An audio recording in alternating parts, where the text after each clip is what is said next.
correspondence of his generation, the Iraq War, particularly Afghanistan. He's been out in the field for decades.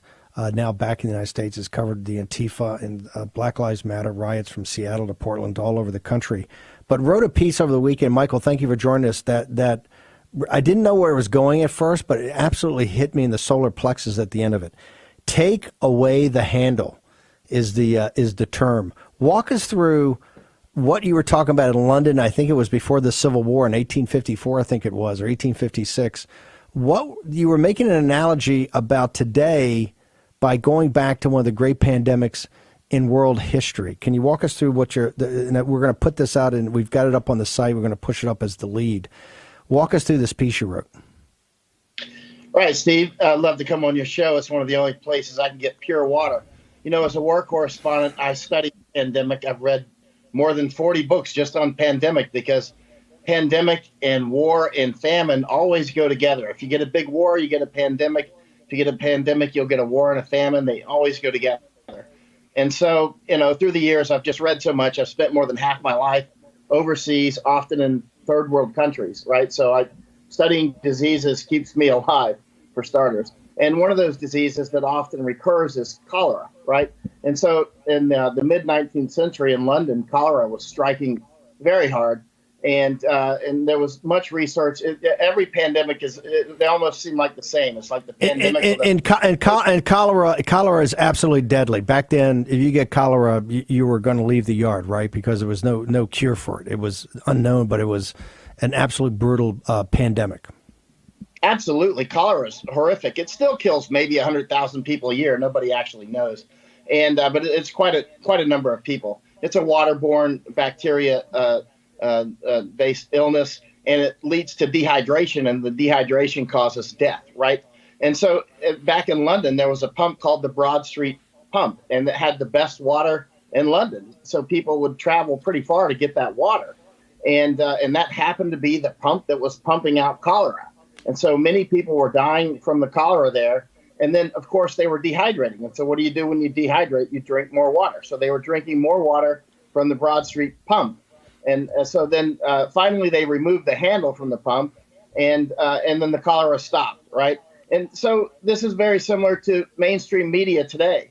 The pump handle is CNN. The pump handle is all these mainstream sources that keep pumping out the cholera that's killing so many people, literally killing people, causing people to spill onto the streets and fight and burn down their neighborhoods. You know, the cholera of today are mainstream outlets like CNN, and that's why I come on to your show. And this the power of the story, though, is the doctor that did the analysis went to the authorities and said, because this pump was the pump that put out the freshest, the coldest, the best water in London, and that's why people went to it. And he said, hey, I've looked at the analysis. If you look, this is where the disease is coming from. And they at first were like, give me a break. And eventually he said, I got a solution. Let's try something. Take away the handle. And when they took away the handle, the epidemic or pandemic in London essentially stopped. Is that correct? That's correct. And that's why you'll often hear epidemiologists. I've heard them say it on your show. We have to take away the handle. I've heard people say it right on your show. The virologist and the epidemiologist and whatnot say we've got to take away the handle. The handle now are outlets like CNN and Facebook. Zuckerberg is a handle. So how do you recommend, you say take away the handle. There you had someone actually do it at the time. It was totally counterintuitive to how life was. What would you recommend to the audience? How do you, and particularly when they talk to their friends, how do you actually, in this media environment, take away the handle? Well, I go to a better pump, which is, for instance, War Room Pandemic. You know, I have a great track record for being accurate on my predictions of Iraq, Afghanistan, Thailand, Hong Kong, Japan, Korea relations. And that's why the reason that I can do these things is not genius. It's because I look for the right pumps that have pure information coming out, not a bunch of cholera-laced disinformation, misinformation that comes from places like Fox and CNN. And the whole trick here is not genius. The trick is to find the sources of clean information. Michael, how do people follow you on social media? How do they get more Michael Yon? Because you do such an amazing job of following where these riots are throughout the country. I know you're here. You probably go back overseas at some point in time, but how do people get more Michael Yon? Well, they can go to my Patreon, Michael Yon. My last name is Y-O-N, Yankee Oscar November.